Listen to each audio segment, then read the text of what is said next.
Yes breaking చూస్తున్నాం. మాజీ మంత్రి మల్లారెడ్డి పరిస్థితి రెంటికి చెడ్డ రేవడి అయింది.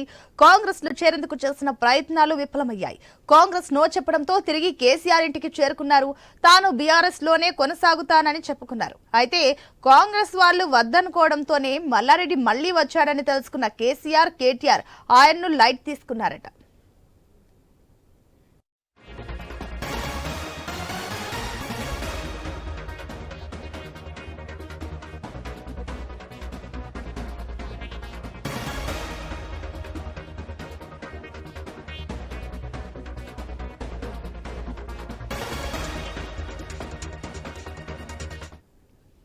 మాజీ మంత్రి మల్లారెడ్డి రాజకీయ కప్పగంతులు ఫలించలేదు. ఇక టీడీపీ నుంచి ఎంపీగా గెలిచిన మల్లారెడ్డి రాష్ట్రంలో టీఆర్ఎస్ అధికారంలోకి రాగానే ఆ పార్టీలో చేరిపోయారు. తాజాగా బీఆర్ఎస్ అధికారం కోల్పోయి కాంగ్రెస్ ప్రభుత్వం రాగానే అందులో చేరడానికి ప్రయత్నించారు. తన కొడుకు భద్రారెడ్డిని కాంగ్రెస్ నుంచి మల్కజ్గిరిలో పోటీ చేయించాలని చూశారు. కానీ కాంగ్రెస్ పార్టీ మాత్రం అందుకు నో చెప్పిందట.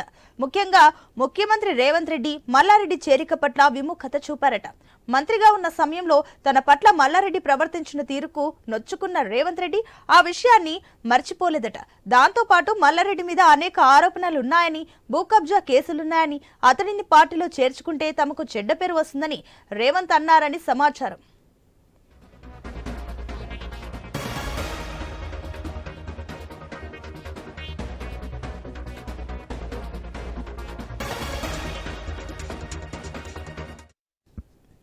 మల్లారెడ్డి కుటుంబం కబ్జా చేసిన భూముల్లో ఆక్రమణలను ఒకవైపు తొలగిస్తూ మరోవైపు ఆయనను పార్టీలో చేర్చుకోవడం మంచిది కాదని భావించారు.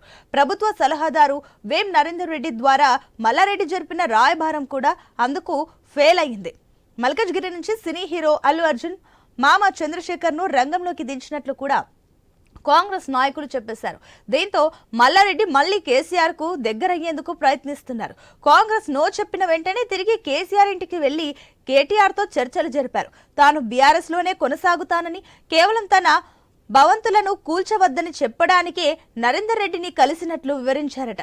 అయితే కాంగ్రెస్ నో ఎంట్రీ బోర్డు చూపడం వల్లనే మళ్లీ మల్లారెడ్డి తమ వద్దకు వచ్చినట్లు తెలుసుకున్న బీఆర్ఎస్ నాయకులు ఆయన్ను లైట్ తీసుకున్నట్లు సమాచారం.